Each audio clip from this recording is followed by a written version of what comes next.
जो इत्तेजा फरमाते पीर बादशाह साहब इस कलाम का आखिरी हिस्सा वो बयान करो। इस कलाम का आखिरी हिस्सा जी जो अपने इत्तेजा फरमाते ने जिन्ना फर्क ना विच कुछ जाता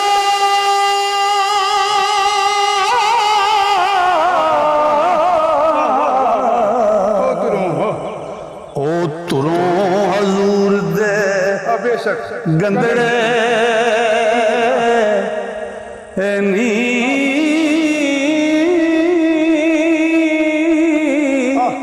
वारिस शाह बरकत चार यार दीजी